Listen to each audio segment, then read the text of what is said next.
warahmatullahi wabarakatuh. Nahmaduhu wa nasta'inuhu wa nastaghfiruhu wa na'udzu billahi min syururi anfusina wa min sayyiati a'malina may yahdihillahu fala mudilla lahu wa may yudlilhu fala hadiya lahu. Asyhadu an la ilaha illallah wahdahu la syarika lahu wa asyhadu anna Muhammadan 'abduhu wa rasuluh. Allahumma shalli ala sayyidina Muhammad wa ala ali sayyidina Muhammad wa li ashabihi wa li dzurriyyatihi wa man tabi'ahum bi ihsanin ila yaumiddin. Teman-teman semuanya, para pemirsa, sahabat-sahabat semuanya dimanapun Anda berada, guru kami yang kami muliakan, para alim, para ulama, sahabat-sahabat santri, mudah-mudahan Anda semuanya selalu dalam lindungan Allah Subhanahu wa Ta'ala. Segala aktivitasnya diberikan kelancaran, diberikan kemudahan oleh Allah Subhanahu wa Ta'ala.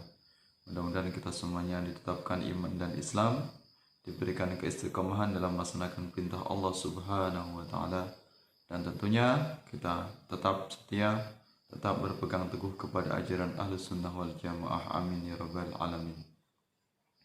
Teman-teman yang kami muliakan, alhamdulillah atas izin Allah kita bisa bertemu kembali.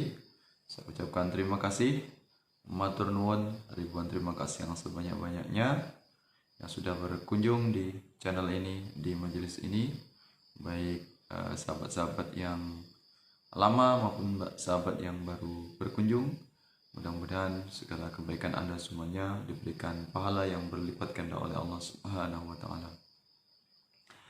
Pada kesempatan ini kita akan membahas tema yang tentunya sangat menarik, yaitu tentang makna ghuraba. Ya, kata ini sering dipakai atau sering diucapkan atau sering ditulis oleh banyak pihak. Ya, sebenarnya ghuraba itu seperti apa maknanya, atau orang yang terasing itu seperti apa? Ya, karena kelompok Salafi Wahabi ini sering mendengungkan kelompok yang selamat adalah kelompok yang asing atau ghuraba. Ya, hanya orang yang ghuraba atau orang asing itu yang akan mendapatkan keselamatan. Ya, benarkah orang yang selamat nanti adalah orang yang asing? Ya, maka akan kita kaji, akan kita bahas bersama-sama. Ya, sebenarnya dalam banyak hadis ini tentang redaksi tentang makna atau arti tentang orang asing yang akan mendapatkan keselamatan ini ada banyak sekali redaksi hadis. Ya, yang ini secara umum atau secara garis besar membahas tentang keterasingan atau orang asing yang ada di akhir zaman. Ini hadis pertama, hadis yang diriwayatkan oleh Imam Ahmad. Tuba lil ghuraba, ya, beruntunglah bagi orang yang ghuraba atau orang yang asing. Ya, faqila, maka dikatakan, manil ghuraba ya Rasulullah, siapakah orang yang asing itu wahai Rasulullah? Orang asing yang akan beruntung atau selamat nanti wahai Rasulullah.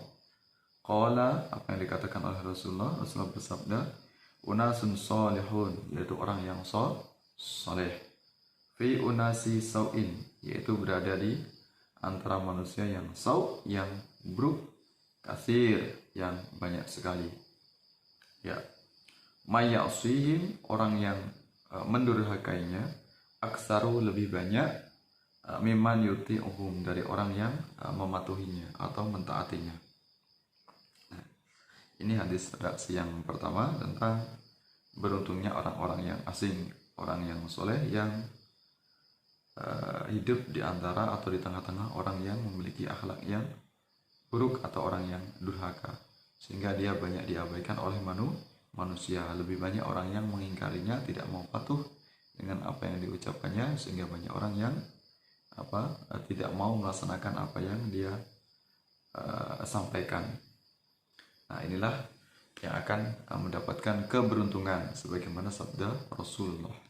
Kemudian dalam hadis yang lain, riwayat dari Imam Muslim, bada al-islamu ghariban, ya, sesungguhnya Islam itu dimulai atau diawali dengan ghariban, yaitu yang gharib atau yang asing, atau yang yang tersembunyi. atau tidak tidak tenar ya, jauh dari ketenaran. Wa sayaudu, dan akan kembali asing atau menjadi asing, kama bada'a ghariban, sebagaimana di awalnya yaitu yang asing. Fatuba, maka beruntunglah ya, maka beruntunglah atau maka selamatlah orang yang menjadi orang yang asing, karena dunia Islam adalah asing, kemudian bisa dikenal, kemudian akan kembali menjadi asing. Itu redaksi yang kedua yang berbeda dengan redaksi yang pertama tadi, tapi secara inti sama, yaitu keberuntungan bagi orang yang asing ya. Kemudian redaksi hadis yang ketiga masih riwayat Imam Muslim. Innal Islama bada'a ghariban, sesungguhnya Islam itu diawali atau dimulai dengan yang gharib atau yang asing. Wa sayaudu ghariban, dan akan kembali menjadi asing, kama bada'a wa huwa ya'rizu bainal masjidain, sebagaimana awalnya mereka berlindung di antara dua masjid. Kama ta'rizul hayyatu fi juhariha, sebagaimana ular berlindung dalam liangnya atau dalam lubangnya ya. Nah, ini artinya memang ada banyak hadis yang menjelaskan bahwasanya jalan keselamatan atau orang yang beruntung adalah ketika orang itu sudah tidak banyak mengenalnya, sehingga dia menjadi asing mengamalkan apa yang menjadi perintah agamanya, sehingga apa yang dia lakukan ini seolah-olah tidak benar, apa yang dia amalkan ini menyimpang. Nah, tentang makna-makna dari beberapa hadis di atas ini bisa kita kaitkan dengan surat Al-An'am ayat 116. Ya, surat Al-An'am atau surat yang ke-6 ayat 116 bunyinya, Bismillahirrahmanirrahim. Wa in tuti aktsara man fil ardi yudilluka an sabilillah iyattabi'una illa dhanna wa inhum illa yakhrusun. Wa in tuti, dan jika kamu mengikuti, aksara ya kebanyakan orang, man fil ardi orang yang ada di muka bumi, yudilluka an sabilillah, maka mereka akan menyesatkanmu dari jalan Allah. Iyattabi'una, yang mereka ikuti, illa kecuali dhanna, kecuali hanya persangkaan. Wa inhum illa yakhrusun, dan mereka hanyalah membuat kebohongan. Ini redaksi dari surat Al-An'am ayat 116 ya. Nah, kalau kita fahami, kalau kita kaitkan antara ayat surat Al-An'am ayat 116 dengan beberapa hadis tentang keterasingan tadi, bagaimana maknanya? Bahwasanya di sini ya, kebanyakan orang ini akan mengikuti persangkaan dan akan menyesatkan manusia atau dari jalan Allah. Siapakah yang menyesatkan manusia dari jalan Allah? Ya, dari tafsir surat Al-An'am ayat 116 ini banyak tafsir ini menyatakan bahwasanya adalah orang musyrik atau orang ahli kitab ya. Orang musyrik dan orang ahli kitab itu adalah kebanyakan manusia ya, kebanyakan manusia yang mereka nanti akan menyesatkan manusia lainnya, yaitu bersumber dari ahli kitab atau orang musyrik ya, orang musyrik. Benarkah demikian? Bahwasanya banyak orang yang musyrik atau orang ahli kitab, jelas benar ya, sebagaimana faktanya atau data penelitiannya, bahwasanya umat Islam ini adalah umat Islam yang pemeluk agamanya tidak semuanya ya, tidak menjadi mayoritas kalau kita hitungkan secara internasional. Artinya Islam ini bukan agama terbesar pertama. Maknanya adalah karena yang agama yang banyak pemeluknya dari Islam ya ada, kalau kita kalkulasikan secara internasional, yaitu non muslim itu adalah lebih banyak dibandingkan komunitas agama Islam atau pemeluk Islam.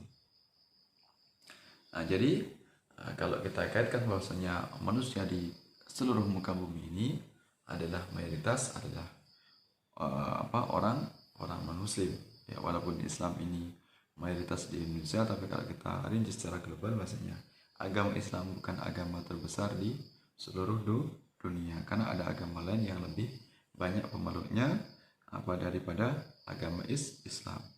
Itu maknanya. Nah, di sini keterasingan sini salah difahami oleh kelompok Salafi Wahabi seolah-olah mereka adalah kelompok asing, kelompok yang tidak banyak dikenali, tapi mereka yang nanti akan mendapatkan keselamatan atau keberuntungan. Nah, ini adalah sebuah penafsiran yang batil atau penafsiran yang sesat, karena ini tidak sesuai dengan petunjuk dari ayat Al-Quran dan dari beberapa hadis yang telah saya ucapkan atau saya bacakan tadi. Ya, di sini maksudnya adalah keterasingan agama Islam di antara agama-agama yang lain, karena memang Islam bukanlah agama yang pertama dari juga jumlah segi pemeluknya. Nah, ini tidak ada keterkaitan sebagaimana yang disampaikan oleh kelompok Salafi Wahabi, seolah-olah Islamnya Wahabi ini adalah Islam yang asing yang akan mendapatkan keselamatan atau keberuntungan. Ya, sedangkan Islamnya yang Islamnya yang lain atau aliran yang lain, ya aliran Islam yang lain, entah itu Muhammadiyah, entah itu Nahdlatul Ulama yang lain, itu menurut mereka adalah sesat. Ya, jadi yang mendapatkan keselamatan hanyalah kelompok Salafi Wahabi, sedangkan kelompok Islam yang lainnya ini akan mendapatkan kecelakaan, ya tidak akan mendapatkan pertolongan atau keberuntungan. Ya, nah ini yang difahami oleh kelompok Salafi Wahabi. Jadi ini pemahaman yang sangat kontradiktif atau sangat fatal salahnya. Ya, ini tidak ada kaitannya dengan kelompok jumlah Salafi Wahabi yang karena sedikit, ini tidak ada kaitannya sama sekali. Maksudnya ini adalah Islam adalah memang agama yang tidak 100% menguasai dunia. Bukanlah agama pertama di seluruh dunia sebagai agama mayoritas. Hanya mayoritas ketika ada di Indonesia atau negara-negara lain yang memang itu tidak ada pemeluk agama yang selain Islam. Nah, jadi kita sinkronkan antara bunyi hadis dengan bunyi ayat Al-Quran sehingga pemahamannya tidak rancu, tidak kontradiktif, sehingga pemahamannya mudah untuk difahami. Ya, atau ada keterkaitan atau hubungan antara hadis dengan ayat itu tadi. Jadi yang akan celaka adalah yang mayoritas ini adalah maksudnya bukan sesama Islam tapi agama di luar Islam. Ya, seolah-olah yang dipahami bahwasanya menurut Salafi Wahabi mereka lah yang akan mendapatkan keberuntungan atau keselamatan, sedangkan aliran-aliran yang lain di luar kelompok mereka, di luar kelompok Salafi Wahabi adalah sesat, ya, yang tidak sesuai dengan petunjuk Al-Quran dan Sunnah. Ini sebuah kesalahan yang sangat parah sekali jika mengartikan yang demikian. Jadi ini tidak ada kaitannya antara klaim Wahabi bahwasanya mereka adalah kelompok yang asing. Kelompok yang asing di sini maksudnya bukan adalah sekte Wahabi, sekte Salafi, tapi keterasingan di sini adalah jumlah umat Islam dibandingkan dengan pemeluk agama yang lain secara internasional atau secara global, secara mendunia. Jadi tetaplah bahwasanya yang kelompok yang selamat ini bukan kelompok yang asing dalam tubuh umat Islam, tapi asingnya ini adalah Islam dibandingkan dengan pemeluk agama yang lain. Sedangkan jika internal umat Islam, maka jalan keselamatan bukanlah keterasingan tadi, tapi jalan keselamatan adalah dalam akidah Ahlussunnah wal Jamaah, dalam Islam adalah pemeluk Aswaji atau pemeluk Sunni, yaitu akidah Ahlussunnah wal Jamaah. Itulah yang akan mendapatkan keberuntungan, yang akan mendapatkan keselamatan adalah kelompok mayoritas, ya. Nah, ini senada dengan redaksi hadis bahwasanya ya inna ummati la tajtami'u ala dhalalah, sesungguhnya umatku tidak akan bersepakat dalam kesesatan. Fa idza ra'aytum ikhtilafan fa 'alaikum bisawadil a'dham, maka jika kalian melihat perselisihan, berpeganglah pada agama sawadul a'dham, yaitu agama yang diikuti oleh kelompok mayoritas umat Islam. Hadis riwayat Ibnu Majah. Ya. Jadi kalau kita secara global, benarlah Islam ini asing dibandingkan dengan pemeluk agama yang lain secara mendunia. Jadi jalan keselamatan adalah asing, tapi kita bandingkan dengan agama-agama yang lain. Sedangkan dalam internal umat Islam, yang selamat ini bukanlah Islamnya yang dipahami oleh kelompok Salafi Wahabi, tapi Islamnya yang dipahami oleh kelompok ulama kita, ulama Ahlussunnah wal Jamaah. Artinya yang mayoritas tetap akan mendapatkan keselamatan, ya. Nah, itu yang mendapatkan keselamatan bukanlah kelompok yang minoritas, apalagi hanya 1-2 orang saja. Ya, pemahaman mereka tidak akan bisa berkembang, mempengaruhi atau mengganggu, mempengaruhi dari masyarakat, ya. Masyarakat yang lain. Jadi kelompok mayoritas adalah kelompok yang beruntung. Ya, inna ummati la tajtami'u 'ala dhalalah, sehingga umatku tidak akan bersepakat dalam kesesatan. Fa idza ra'aytum ikhtilafan, maka jika kamu muncul dari berbagai macam ikhtilaf atau perselisihan, fa alaikum bisawadil a'dham, maka masuklah ke dalam kelompok mayoritas umat Islam atau sawadil a'dham. Nah, dalam hadis yang lain juga disebutkan, ya, qala Rasulullah sallallahu alaihi wasallam, la yajma'ullahu ummati 'ala dhalalah abada. Ya, tidak akan berserikat atau berkumpul dari umatku, ya, di atas golongan, ya, tidak akan bersepakat orang yang akan melakukan kesesatan, ya. La yajma'ullahu ummati 'ala dhalalatin abada.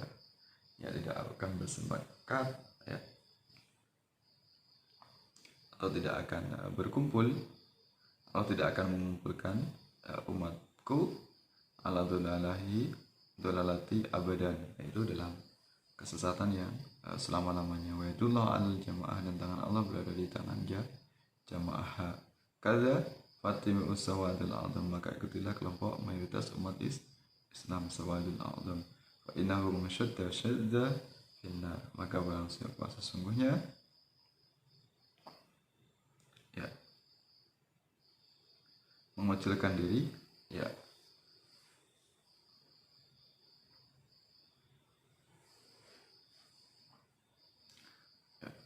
wa yadullah al jamaah, dan tangan Allah berada di kelompok jamaah. Kada fatami'u sawadil a'zam, maka masuklah kamu ke dalam kelompok mayoritas umat Islam. Fa inna man syadda finnar, karena orang yang memunculkan diri dari kelompok mayoritas berarti memunculkan dirinya ke neraka, ingin masuk ke neraka. Ya, wa inna hadhil millata sataftariqu ala 73. Sesungguhnya umat ini akan terpecah menjadi 73 golongan. Sintani wa sab'una finnar, ya, 72 diantaranya dalam neraka. Wa wahidatun fil jannati wa hiyal jamaah, ya, 72 diantaranya dalam neraka dan hanya satu di dalam surga, yaitu al jamaah, ya, atau disebut dengan kelompok mayoritas, ya. Hadis riwayat Abu Dawud. Nah, dari penjelasan ini tadi bisa kita pahami bahwasanya kelompok Salafi Wahabi ini salah memahami dalam hadis, bahwasanya yang dikatakan ghuraba atau keterasingan yaitu agama Islam dibandingkan dengan pemeluk agama non Islam atau non Muslim. Ya, maka jelaslah bahwasanya Islam ini akan dianggap yang asing karena jumlah pemeluknya itu lebih sedikit dibandingkan pemeluk agama yang lain secara global. Ya, itu. Mudah-mudahan memberikan manfaat untuk kita semuanya. Apa yang saya sampaikan bisa dipahami. Ya, jadi tidak benarlah bahwasanya kelompok Salafi Wahabi ini kelompok yang asing yang akan mendapatkan keselamatan. Ini kesalahan yang sangat fatal. Bahwasanya yang akan mendapatkan keselamatan bukan kelompok Salafi Wahabi, karena kelompok yang menyempal, kelompok yang terasing, yang jauh dari ajaran Islam. Bukan terasing karena ingin menegakkan ajaran Islam, tapi terasing karena contoh dari orang yang memiliki pengetahuan yang buruk. Ya. Nah, jadi umat ini tidak akan terpecah menjadi 73 golongan, 72 diantaranya yaitu masuk neraka. Yang selamat yaitu al-jamaah, yang menetapi jamaah, yang bersatu dalam jamaah, yaitu akidah Ahlussunnah wal Jamaah, bukan jamaah Salafi Wahabi yang hanya diikuti oleh beberapa gelintir manusia. Jadi jalan keselamatan adalah al-jamaah, yaitu Ahlussunnah wal Jamaah yang diikuti oleh mayoritas umat Islam yang ada di seluruh dunia. Ya, mohon maaf atas segala kesalahan, mudah-mudahan bisa difahami. Terima kasih atas perhatiannya. Saya akhiri, wallahu muwaffiq ila aqwamit thoriq. Assalamualaikum warahmatullahi wabarakatuh.